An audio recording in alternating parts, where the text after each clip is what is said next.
Друзья, привет! Я решил вернуться. В мире действительно очень сложная ситуация, и все, что происходит не так, как я бы хотел, чтобы оно происходило на самом деле. Но есть то, что есть, и я подумал, что я показывал вам свою жизнь, моменты, когда все было круто, и сейчас тоже по-своему круто, потому что сложные периоды, это период трансформации, и как видите, у меня очередной переезд, и я уже устал считать, сколько стран я посетил и сколько всего произошло с момента, как я уехал с острова. Вот, впереди новые приключения, и вы едете со мной. Я думаю, что это очень честно. Поехали. Поймался на мысли, что это первая моя поездка на такси в Европе, и сразу же из изменений теперь появились такие вот экраны, которые закрывают водителя от меня или меня от водителя, непонятно в какой последовательности. Мир, конечно, очень сильно изменился, и я вот за 2 недели, конечно, хапнул опыта. Пока мы жили на острове, этого всего не ощущалось. Я снова сижу в Immigration, теперь в Амстердаме. Вот. Я думал, что регистрация прошла нормально, все, я уже пошел на паспортный контроль. Ну и, естественно, типа, давайте, следуйте за нами, и сижу, ожидая. Уже интересно, что будет. Ну все, оказывается, ситуация не была связана с коронавирусом, и это мои какие-то старые грешки, о которых я даже не знал. Оказывается, в 2019 году, когда я был в Амстердаме, я брал машину в аренду, и я нарушил 2 раза. На 8 км в час превысил скорость и на 18. За 8 км штраф был 50 евро, за 18 штраф был 150 евро. Но так как я ничего не получал и не было шанса это оплатить, они продолжали накидывать. И в итоге, как вы думаете, сколько я заплатил?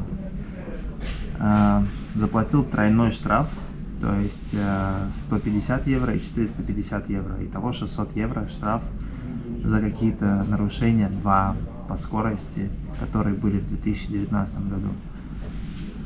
Но есть и хорошая новость, я теперь могу лететь куда планировал. Так что летим дальше. Друзья, пока я в Амстердаме, хочу поделиться осознаниями, которые пришли ко мне за время этой поездки, во многом благодаря тому, что я сделал паузу, остановился, дал себе возможность проанализировать, задуматься. И был очень прикольный опыт, хочу поделиться с вами. Я в первый день, когда я приехал в Амстердам, просмотрел свои истории, то есть период жизни с момента, как мы собирали вещи и уезжали из Таиланда, и уже дальше все, что происходило. И в тот момент я понял, что я дико успел полюбить то, что я делаю, и круто, что я это делаю, потому что есть возможность вот так вот вернуться, проанализировать, осознать что-то, прожить этот опыт снова и снова. Поэтому я решил для себя, что я буду продолжать это делать, несмотря ни на что. Ситуация в мире будет меняться. Сейчас ничего планировать, к сожалению, невозможно.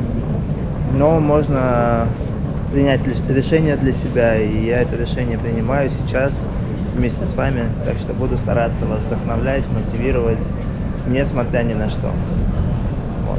Никто не говорил, что будет просто, но тем интереснее. Фокус не сработал. Я тут вырубился в самолете, 2 часа поспал.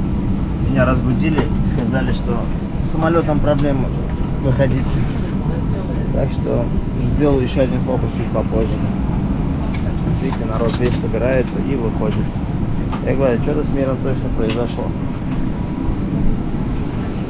Thank you. Oh, yeah, it's fine. Thank you. Называется, поспал. Уже забыл все. В общем, вышел капитан, сказал, что не удалось починить самолет, и, соответственно, мы на нем не полетим. Мы ждем, пока прилетит в Амстердам другой самолет, и уже на нем, я надеюсь, мы улетим. В итоге задержка 6 часов, ребята. Ну что, дубль 2, поехали. Друзья, доброе утро. Я наконец-то со своими красоточками. Вот, мы вышли позавтракать, у нас сегодня много дел. В общем, ситуация сильно изменилась с тех пор, как мы уехали с острова. И планы, естественно, тоже не раз переигрались. Вот. Мы привыкли к этому, поэтому импровизируем на ходу. Мы решили снять квартиру в Белграде. Девочки хотят остаться. Камила очень сильно настаивала. Вот, она любит Белград и все, что связано с Сербией. И я ее понимаю. Сейчас, на самом деле, это очень хорошее место для того, чтобы сейчас заземлиться. Вот, но я, к сожалению, не смогу быть здесь постоянно. Я буду жить на несколько стран. Вот, пока какие непонятно, но в ближайшее время будет более-менее ясно. Вот, сегодня мы будем заниматься оформлением квартиры. Мы нашли квартиру, там нету мебели, мы будем покупать туда мебель. Точнее, владельцы будут покупать нам для квартиры мебель. Вот, так что у вас будет возможность поучаствовать в этом процессе тоже. Я скучал. Мы пока у юриста учимся танцевать, да? Готова?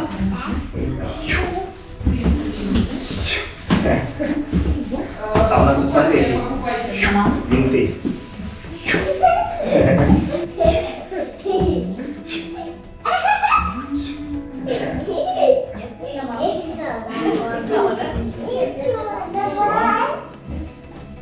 Смотрите, как надо. Так, поехали? Да.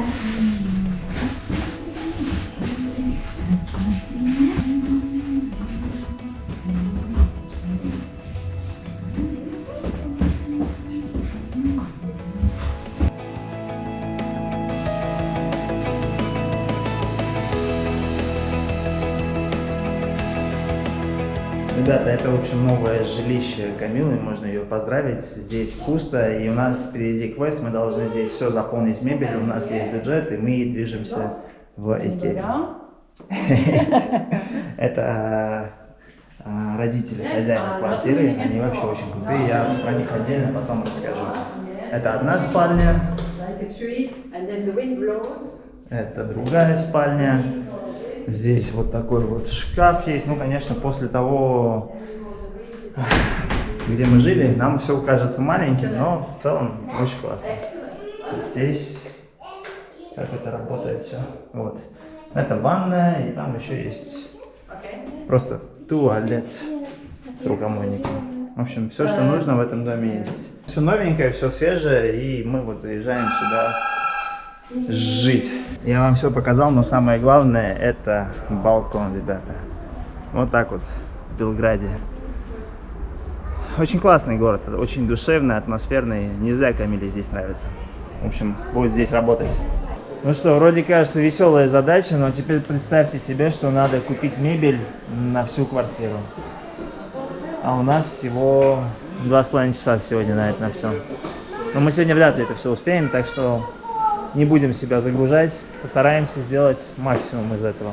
В общем, ребята, как вы понимаете, мы без покупок, без такси, потому что такси сюда почему-то не хочет ехать, и мы бежим на автобус. В общем, мы перенесли все на завтра, утром поедем, все, что нужно, закупим. Офелия, беги! Так, еще и маски нужно одевать, черт. Собака с нами. Ребята, мы в автобусе. Я не помню, когда я последний раз ездил в автобусе, но это очень весело. Еще и бесплатный. О, сэкономили. Очень круто. Да, я забыл, когда я вчера делал. Друзья, ну мы наконец-то дома. В общем, мы добрались автобусами, такси, в общем, по-всякому. Без машины, конечно, очень тяжело в городе.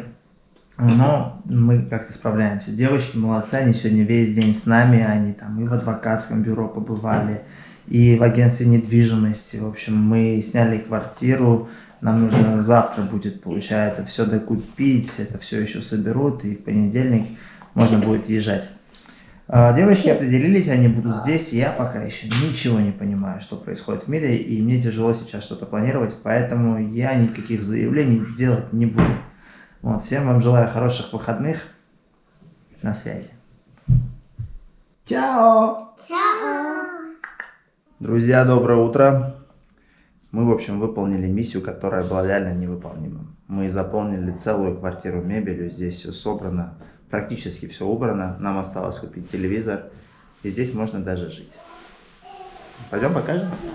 Это такая у нас гостиная. Мы разделили ее диваном на две зоны. Здесь у нас зона типа обеденная, здесь у нас диванная зона. Пойдем быстренько покажем. Мы еще ничего не разобрали. Вот. наши девочки уже разносят эту комнату. У них есть кровать, очень крутая кровать. Мы решили обыграть пространство таким образом на нашей новой вилле. Здесь, видите, вот так вот выдвигается на ночь, а днем мы закрываем, и у них больше места для того, чтобы играть. Да, у них много новых игрушек. У нас есть туалет, у нас есть ванна. Так. А это владение Камилы. И здесь такой большой шкаф купе. Ну, вот ради этого шкафа она и выбрала, мне кажется, эту виллу. В общем, Офелия называет наше новое жилье виллой. Мы решили ее не переучивать. Пусть она думает, что она все еще живет на вилле. Все. Так вот скромненько теперь живем. В общем, у нас сегодня в Белграде похолодало. Мы по делам весь день мотаемся. Вон, видите, решили утеплиться. Девчонки уже утеплились. Покажи, что у тебя. О, как красиво. Офеля, а ты что тут? Ой, ой, ой.